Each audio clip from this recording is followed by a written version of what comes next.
Halo Bapak Ibu, Saudara-saudari sekalian, lovers and haters. Salam cerdas Indonesiaku. Jumpa lagi kita pada kesempatan kali ini. Bagi Anda semua yang belum subscribe channel saya, silakan subscribe channel saya, tekan loncengnya agar Anda dapat notifikasi setiap kali saya mengupload video-video saya. Oke, pada kali ini saya akan membahas video dari CEO VTube, yaitu Jack Guai, yang akhirnya muncul ke permukaan.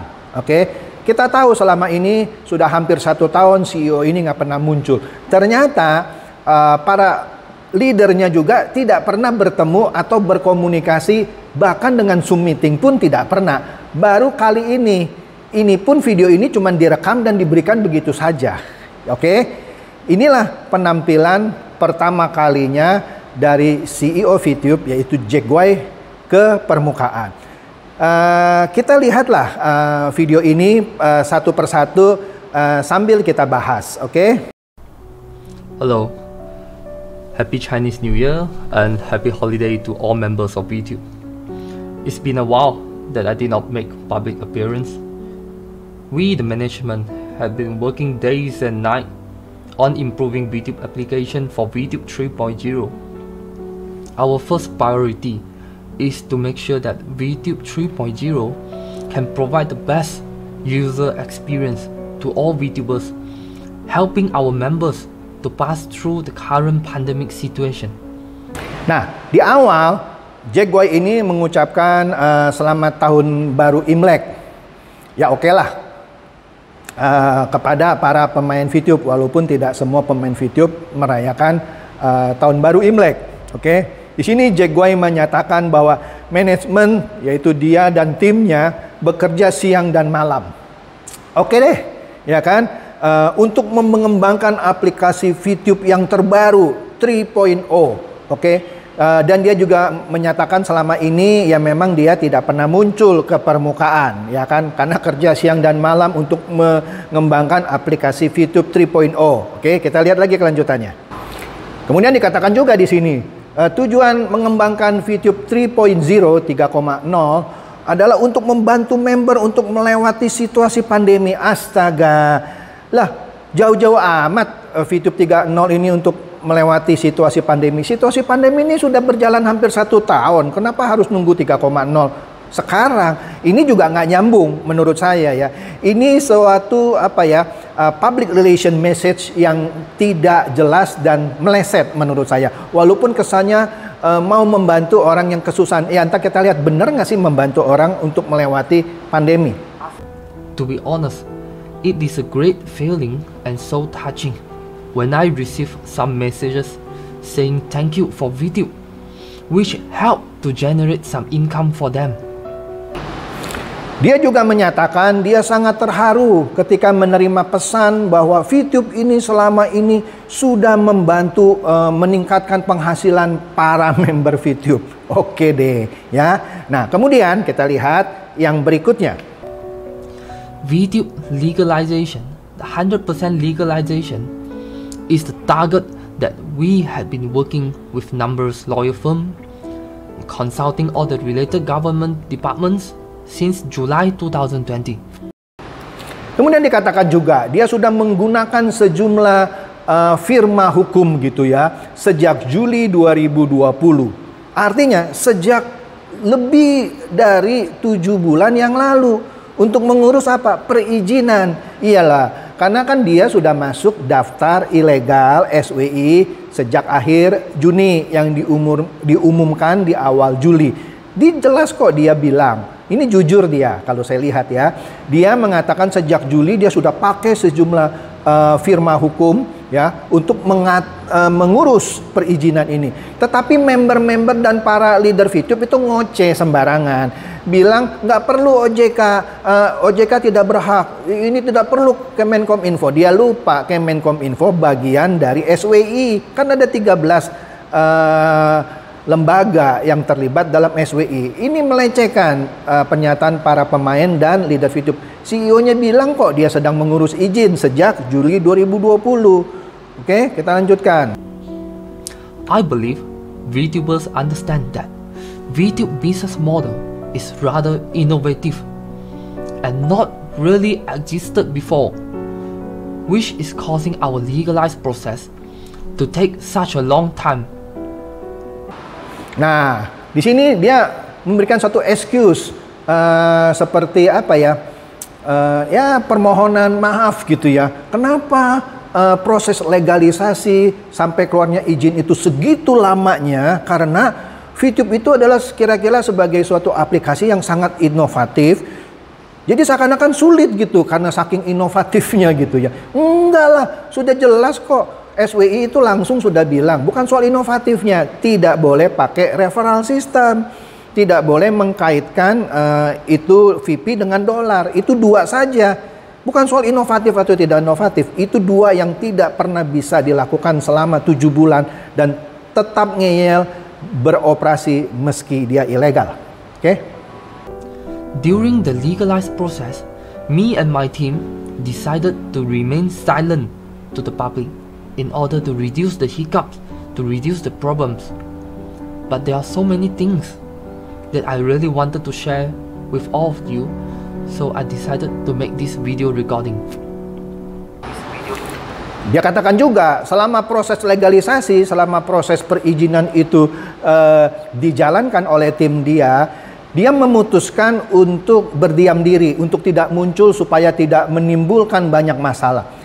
Bagi saya ini terus terang sebuah message yang juga melenceng. Harusnya ketika dia mengurus proses perizinan, dia umumkan dong, saya sudah mulai nih ya, Anda tenang semua. Ini kan selama 7 bulan diam. Alasannya dia tidak mau menimbulkan banyak masalah. Justru dengan dia berdiam diri, muncul banyak masalah. Terbalik ini. Oke? I believe all VTubers are aware that there are too many competitors that spreading the bad news to the market regarding VTube. Apparently, some of them even spend money to the media and some public person, or even hire some IT hackers trying to pull us down. Nah, di sini Jack Boy rasanya dia kebablasan. Dia berbicara juga dengan menggunakan kalau menurut analisa saya kan sering membuat video kan, menggunakan teleprompter yang hanya membaca. Ya nggak salah sih, cuman terlihat sekali matanya itu membaca teleprompter secara kaku gitu. Ya memang kita mesti maklum lah, dia tidak terbiasa membuat video seperti ini. Di sini dikatakan banyak kompetitor yang tidak suka sama VTube, bahkan sampai menggunakan uang untuk menyuap media massa, memberitakan berita-berita yang buruk, juga menggunakan public figure. Saya nggak tahu siapa public figure, The Godfather, ya kan? Siapa? Dan bahkan membayar IT hacker untuk menjebol sistem mereka. Ini kan tuduhan yang apa ya? Bisa kena undang-undang ITE ini. Bisa kena undang-undang ITE. Apalagi menuduh media massa Indonesia. Ini orang asing.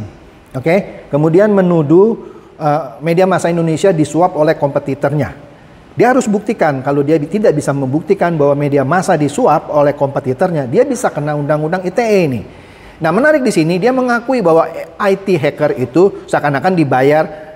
Berarti dia juga secara nggak langsung menyatakan pernah dihack. Berbeda dengan para member dan para leader VTube, nggak bohong itu. Kita nggak pernah dihack. Ya sudah dihack kok. Oke, kita lihat lagi. I personally considering this action as fear.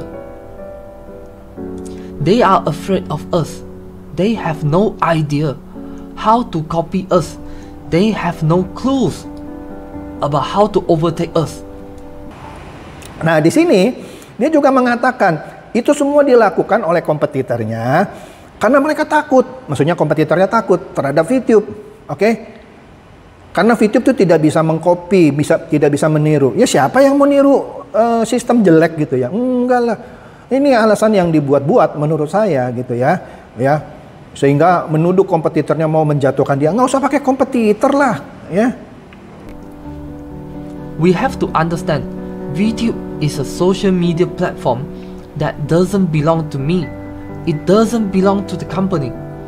VTube belongs to all VTubers and VTube belongs to Indonesia.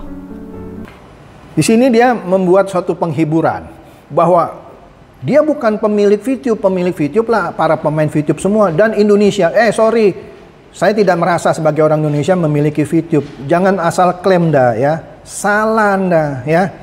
Ini anak sekolah di mana sih? I am seeing and treating VTube as my home, my family.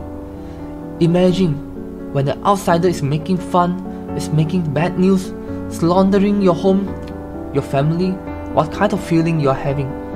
For me, I'm feeling angry, and I will do whatever I can to protect my family, my home. Kemudian di sini dia juga katakan bahwa dia marah gitu. Banyak orang yang menyebarkan kabar buruk, fitnah atas semua yang dilakukan oleh VTube. Dia mau melakukan segala macam cara untuk melindungi keluarga dia katanya. Ya mana? Kalau mau melindungi selama 7 bulan kenapa harus ngumpet gitu kan? Mana? Cuman ngomong doang ini, cuman PHP menurut saya ya. Gimana melindungi? Kita coba lihat lagi lah. I am asking the help from all VTubers. Let's protect our home together. Protect our family member together. To protect VTube together. I believe that all VTubers understand about what action these people trying to do and will never fall into their trap. Kemudian di sini Jack juga meminta kepada seluruh pemain VTube untuk bersama-sama melindungi VTube. Ya, saya nggak ngerti ya maksudnya apa. Ya kan, sebagai upaya bersama-sama melindungi keluarga besar VTube gitu. Oke, mari kita lihat lagi proses yang selanjutnya. As for the legalization process, we are at the final stage, and I believe all VTubers will receive the public announcement in very short period of time. Kemudian di sini Jack juga menyatakan bahwa proses legalisasi atau permohonan izin sudah memasuki tahap akhir.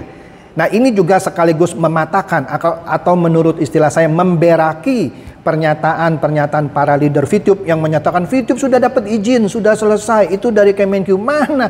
Lu punya CEO sendiri bilang lagi memasuki tahap akhir atau dengan kata lain belum keluar. Janjinya dalam waktu dekat kita akan mendapatkan berita baik, kira-kira begitu. Kita lihat saja berita baiknya seperti apa. Apakah keluar izinnya dengan bisnis model seperti sekarang atau harus merubah total bisnis sistemnya. Kita lihat saja. Let our actions and results speak for us. Long life VTube. Thank you very much. Akhirnya seperti biasa Jack mengatakan long life VTube, terima kasih. Oleh karena itu, saya juga pada kesempatan kali ini mau mengatakan kepada Anda, silakan juga share video saya ini kepada teman-teman atau kerabat Anda supaya boleh tercerahkan semuanya dan terhindar dari permainan VTube yang seperti ini. Seperti biasa, terima kasih.